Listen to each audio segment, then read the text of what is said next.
This week we had an amazing group of international scholars and activists working with think tanks who are doing progressive work and trying to change the narrative about war and militarization. And we invited them here to Hawaii because Hawaii is the hub of the U.S. military power in the Pacific, and it continues to be the place where wars are thought up, wars are practiced, and then they're exported to other countries. So we felt it was a fitting place to talk about both the threats of war in this region, but also the opportunities to make a change, a dramatic change.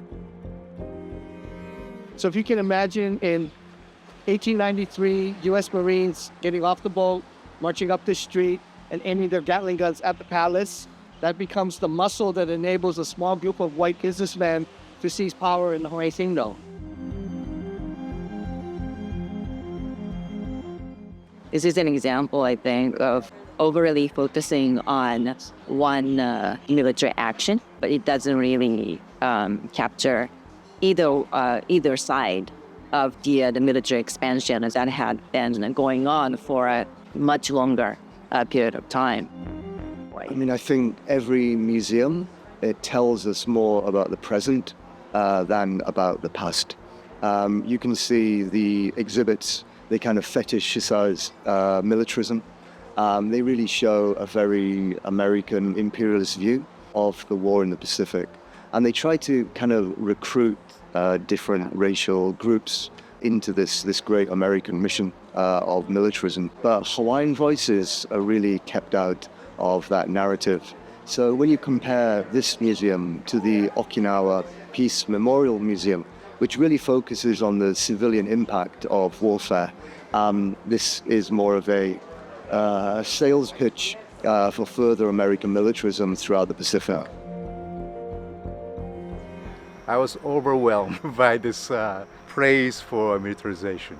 But at the same time, then I realized that maybe that's how majority of people in the U.S. kind of perceive the military.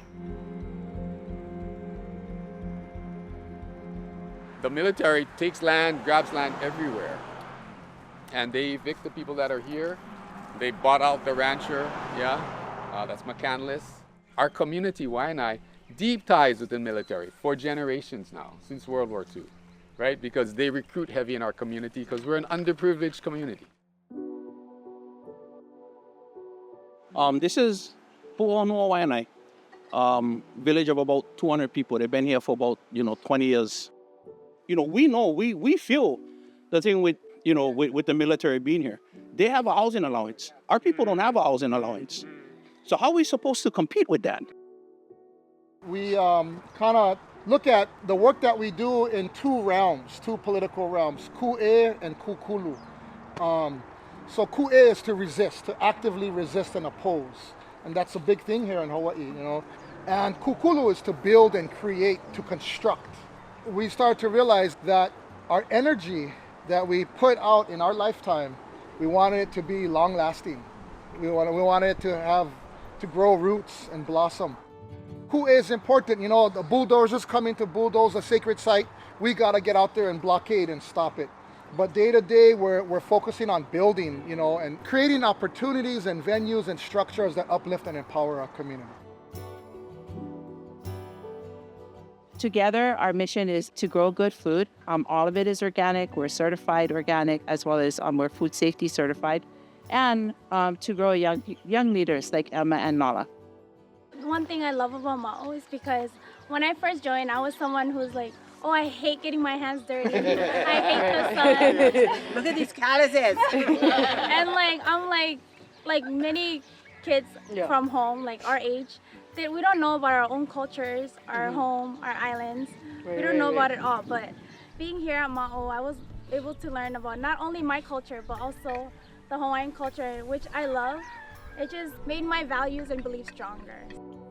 A lot of farming doesn't get talked about, and we rely on fast food and, going to the stores and doing this and that, but we don't know that we can grow our own food in our backyards. And I think that's the big picture of, getting our community involved and taking care of what we call home.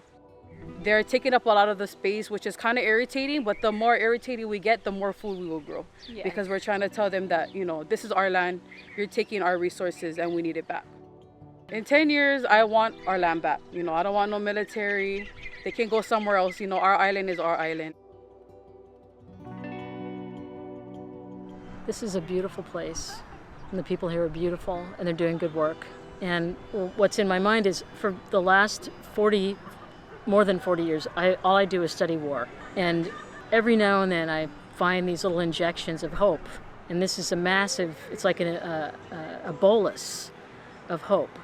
Because what people are doing here is they're imagining what it would be like to have a better world, to live in community, to know each other, and to make something better at the same time that they're resisting.